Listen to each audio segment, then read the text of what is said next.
സംസാരിച്ചിട്ടില്ല. വിലാസമുള്ള ഒരു ഇസ്ലാമിക സംഘടനയും അതിനെ അനുകൂലിച്ച് സംസാരിച്ചിട്ടില്ല. പക്ഷേ കേരളത്തിലൊരു വർത്തമാന പത്രത്തിൽ പ്രധാനപ്പെട്ട ലേഖനമായി പിറ്റേന്ന് പ്രത്യക്ഷപ്പെട്ടത് മാറാടിന് കാരണം ഖുർആൻ എന്നായിരുന്നു ഹെഡിങ്. നമ്മളത് പരിശോധിച്ചു. മാറാടിന് കാരണം ഖുർആൻ എന്ന് പറഞ്ഞ് പരിശുദ്ധ ഖുർആനിലെ വചനങ്ങൾ ഉദ്ധരിച്ചുകൊണ്ട് പരിശുദ്ധ ഖുർആനുമായി നടക്കുന്ന മുസ്ലിം ഏത് സമയത്തും അമുസ്ലിമിനെ കൊല്ലുവാനുള്ള കത്തിയുമായിട്ടാണ്, വാളുമായിട്ടാണ്, AK-47 നടക്കുന്നത് എന്ന് എഴുതുമ്പോ ഇതല്ല ഖുർആൻ പറയുന്നത് എന്ന് പറഞ്ഞു കൊടുക്കേണ്ട ബാധ്യതയുള്ള നമ്മളെന്താ ചെയ്യണേ? എത്ര സമയം ഉറങ്ങാൻ കഴിയുമെന്ന് ഗവേഷണത്തിലാണ്. ഞാനത് പറയുന്നത് വെറുതെയല്ല. നിങ്ങൾ ആലോചിച്ചൊക്കെ ഒരു ക്രിയേറ്റീവായി സൃഷ്ടിപരമായി നമ്മൾ ചെയ്യുന്നു. കുറച്ചു മുമ്പ് ഒരു പ്രൊഫഷണൽ കോളേജിലെ സ്റ്റുഡൻസ് സംഘടിപ്പിച്ച ഒരു ഇന്റർ റിലീജിയസ് ഡയലോഗിൽ ഇസ്ലാമിനെ പ്രതിനിധീകരിച്ചുകൊണ്ട് സംസാരിക്കുവാൻ എനിക്ക് അവസരമുണ്ട്. ഈ സമയത്ത് സംസാരിച്ച ഒരു സ്വാമിജി, അദ്ദേഹം ഒരു ചോദ്യത്തിന് ഉത്തരം പറഞ്ഞപ്പോൾ പൊട്ടിത്തെറിച്ചു. അദ്ദേഹം ചോദിച്ചു, ഖുർആനുമായി നടക്കുന്ന നിങ്ങൾക്ക് എങ്ങനെയാണ് ഇന്ത്യ എന്ന സെക്കുലർ സ്റ്റേറ്റിൽ സെക്കുലറായി ജീവിക്കാൻ കഴിയുക? ഖുർആനിൽ അദ്ദേഹം പറഞ്ഞു, ഖുർആനിൽ 2-ാമത്തെ അധ്യായം 191-ാമത്തെ വചനത്തിൽ പറയുന്നത് നിങ്ങൾ അമുസ്ലിങ്ങളെ കണ്ടെടുത്ത് വെച്ച് കൊല്ലാനാണ്. ഖുർആനിലെ മറ്റൊരു അധ്യായത്തിൽ പറയുന്നത് അമുസ്ലിങ്ങളുടെ പെരടി തന്നെ നീട്ടി വെട്ടാനാണ്. ഇങ്ങനെയുള്ളൊരു ഗ്രന്ഥം നിങ്ങളുടെ കൈകളിൽ വെച്ചുകൊണ്ട് ജീവിക്കുന്ന നിങ്ങൾക്ക് എങ്ങനെയാണ് ഇവിടെ സാഹോദര്യത്തോടുകൂടി, സഹിഷ്ണുതയോടുകൂടി, സ്നേഹത്തോടുകൂടി ജീവിക്കാൻ കഴിയുക? ഇത് ഇദ്ദേഹത്തിന്റെ മനസ്സിൽ നിന്നും കാലങ്ങളായി വെച്ചൊരാശയം അറിയാതെ പുറത്തു വന്നതാണ്. തീർച്ചയായും നമുക്ക് അവസരമുള്ളത് കൊണ്ട് വിശദീകരിക്കാൻ അവസരമുണ്ടായി. ഞാൻ അദ്ദേഹത്തോട് ചോദിച്ചു, പരിശുദ്ധ ഖുർആൻ സ്വാമിജി വായിച്ചിട്ടുണ്ടോ? ഖുർആൻ വായിച്ചിട്ടില്ല. ഘോഷ് എന്ന് പറയുന്ന ഇന്ത്യക്കാരൻ എഴുതുകയും അമേരിക്കയിൽ നിന്ന് പ്രസിദ്ധീകരിക്കുകയും അത് പ്രത്യേകമായി പ്രൈവറ്റ് സർക്കുലേഷൻ ഓൺലി എന്ന് പ്രത്യേകമായി ലേബലൊട്ടിക്കുകയും അത് പ്രത്യേകം തെരഞ്ഞെടുക്കപ്പെട്ട വ്യക്തികൾക്ക് മാത്രമായി അയച്ചു കൊടുക്കപ്പെടുകയും ചെയ്യുന്ന ഖുർആൻ ആൻഡ് കാഫിർസ് എന്ന പുസ്തകത്തിൽ നിന്നല്ലേ താങ്കൾ ഉദ്ധരിച്ചത്? എന്നാൽ ഖുർആനിലെ 2-ാം അധ്യായത്തിൽ 191-ാമത്തെ വചനം മാത്രമല്ല ഉള്ളത്. 1 മുതൽ 190 വരെയുള്ള വചനങ്ങൾ കഴിഞ്ഞിട്ടാണ് 191-ാമത്തെ വചനം. അല്ലെ, 191-ാമത്തെ വചനം മാത്രമല്ല ഖുർആനിലുള്ളത്. അപ്പൊ സ്വാമിജി ഒരു കാര്യം മനസ്സിലാക്കണമെങ്കിൽ 190-ാമത്തെ വചനം വായിക്കേണ്ടിയിരുന്നു. 190-ാമത്തെ വചനം എന്താണ് ഖുർആനിൽ? വഖാതിലൂ ഫീ സബീലില്ലാഹി അല്ലദീന യുഖാതിലൂനകും വലാ തഅതദൂ ഇന്നല്ലാഹ ലാ യുഹിബ്ബുൽ മുഅ്തദീൻ. ഖുർആൻ പറയുന്നത് നിങ്ങൾ യുദ്ധം ചെയ്യണം. ആരുമായി? നിങ്ങളുമായി യുദ്ധത്തിന് വരുന്നവരുമായി. അവിടെയും നിങ്ങൾ അതിക്രമം കാണിക്കരുത്. അതിക്രമകാരികൾ അല്ലാഹു ഇഷ്ടപ്പെടുന്നില്ല. അപ്പോൾ നിങ്ങൾ യുദ്ധം ചെയ്യണം യുദ്ധത്തിന് വരുന്നവരുമായി. എന്നിട്ട് പറഞ്ഞു വഖ്തുലൂഹും ഹൈസു സഖിഫ്തുമുഹും. ആ യുദ്ധത്തിന് വരുന്ന ആളുകളെ കണ്ടെടുത്ത് വെച്ച് നിങ്ങൾ കൊല്ലണം.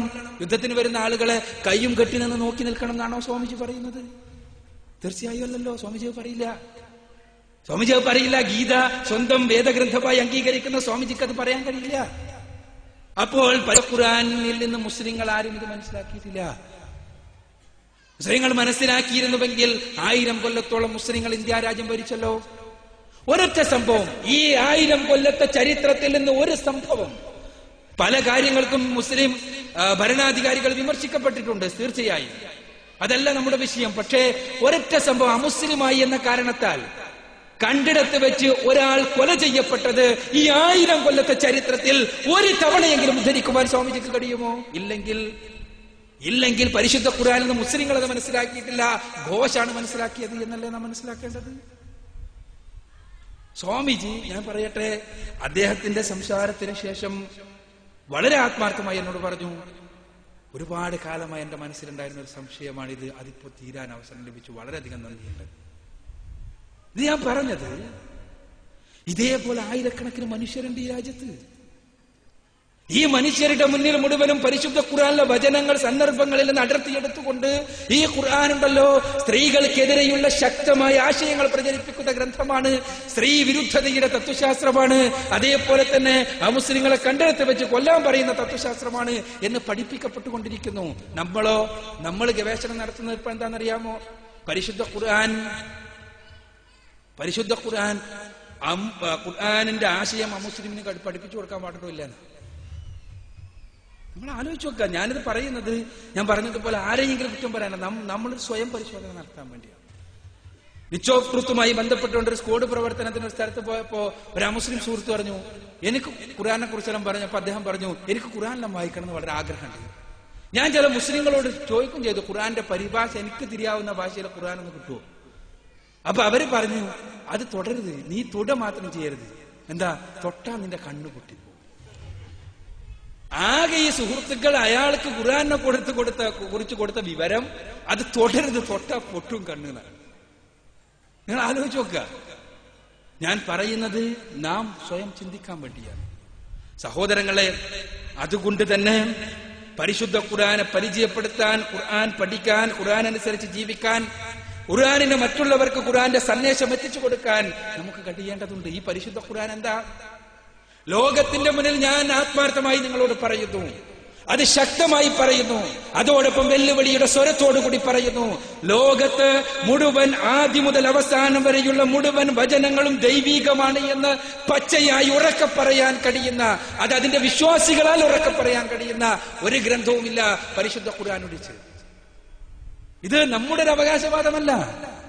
ബൈബിളിന്റെ വക്താക്കൾക്ക് വാദമില്ല ബൈബിൾ പൂർണ്ണമായി ദൈവികമാണ് എന്ന്. അതേപോലെ തന്നെ വേദങ്ങളുടെ വക്താക്കൾക്ക് വാദമില്ല വേദങ്ങൾ പൂർണ്ണമായി ദൈവികമാണ് എന്ന്. പരിശുദ്ധ ഖുർആനാകട്ടെ പൂർണ്ണമായി ദൈവികമാണ് എന്ന് മാത്രമല്ല, മനുഷ്യരുടെ കരവിരുതുകളിൽ നിന്ന് മുക്തമായി സംരക്ഷിക്കപ്പെട്ട ഏക ഗ്രന്ഥം.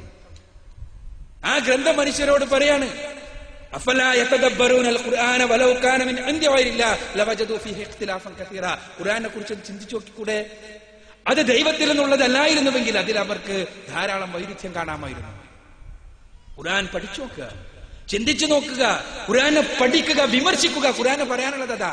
നിങ്ങൾ പറയണ ഖുർആൻ അതേപോലെ വിഴുങ്ങണം എന്നല്ല, ഖുർആനെ വിമർശിച്ചോ എന്നാ ഖുർആൻ പറയണേ. നിങ്ങൾക്ക് ഖുർആനിൽ ഒരു വൈരുദ്ധ്യം കണ്ടെത്താൻ, ഒരു തെറ്റ് കണ്ടെത്താൻ, ഒരു അബദ്ധം കണ്ടെത്താൻ ലോകത്തുള്ള മുഴുവൻ ബുദ്ധിജീവികളോടും, ലോകത്തുള്ള മുഴുവൻ ചരിത്രകാരന്മാരോടും, ലോകത്തുള്ള മുഴുവൻ ശാസ്ത്രകാരന്മാരോടും, ലോകത്തുള്ള മുഴുവൻ വിമർശകന്മാരോടും ഖുർആൻ പറയുകയാണ്, ഒരു അബദ്ധം ഖുർആനിൽ കണ്ടെത്താൻ കഴിയുമോ? ഈ തരത്തിലുള്ളൊരു ഗ്രന്ഥം നമ്മുടെ അടുത്ത് പഠിച്ചോ തന്നിട്ട് ഈ ഗ്രന്ഥം ലോകത്തിന്റെ മുന്നിൽ വെച്ചോ എന്ന് പറഞ്ഞിട്ട് നമ്മൾ പറയാ എന്ത്? ആ അപ്പണിക്കൊന്നും ഞങ്ങളെ കിട്ടൂല, ഞങ്ങള് ആ പണിക്കൊന്നും കിട്ടൂല. അതല്ല നമ്മുടെ ദൗത്യം. പരിശുദ്ധ ഖുർആനിന്റെ സന്ദേശം മറ്റുള്ളവർക്ക് എത്തിച്ചു കൊടുക്കുക. ആ ഖുർആന്റെ സന്ദേശം എത്തിച്ചു കൊടുക്കാൻ, റസൂലുള്ളാഹി സ്വല്ലല്ലാഹു അലൈഹി വസല്ലമയുടെ ജീവിതാദർശം മറ്റുള്ളവർക്ക് എത്തിച്ചു കൊടുക്കാൻ അവിടെയും പ്രാധാന്യമുണ്ട്. ഞാൻ നിർത്തുകയാണ്. ലഖദ് കാന ലക്കും ഫീ റസൂലില്ലാഹി ഉസ്വത്തുൻ ഹസന. ഖുർആനിലെ 33-ാമത്തെ അധ്യായം സൂറത്തുൽ അഹ്സാബിലെ 21-ാമത്തെ വചനത്തിലൂടെ ഖുർആൻ പറയാണ്, റസൂലുള്ളാഹിയിൽ ഉത്തമമായ മാതൃകയുണ്ട് മനുഷ്യർക്ക്. ആരാണോ സന്മാർഗ അന്വേഷികൾ, ദൈവത്തെ കണ്ടുമുട്ടണമെന്ന് ആഗ്രഹിക്കുന്നവർ, പരലോകത്തിൽ സ്വർഗപ്രവേശം നേടണമെന്ന് ആഗ്രഹിക്കുന്നവർ, അവർക്ക് റസൂലുള്ളാഹി സ്വല്ലല്ലാഹു അലൈഹി വസല്ലമയിൽ ഉത്തമ മാതൃകയുണ്ട്. ഞാൻ വീണ്ടും പറയട്ടെ, ലോകത്തിന്റെ മുന്നിൽ ഒരു മോഡൽ ആയി ചരിത്ര കാലഘട്ടത്തിൽ ജീവിച്ചൊരു മനുഷ്യൻ അവതരിപ്പിക്കാൻ കഴിയുമെങ്കിൽ അത് റസൂലുള്ളാഹി സ്വല്ലല്ലാഹു അലൈഹി വസല്ലമയെ മാത്രമാകും.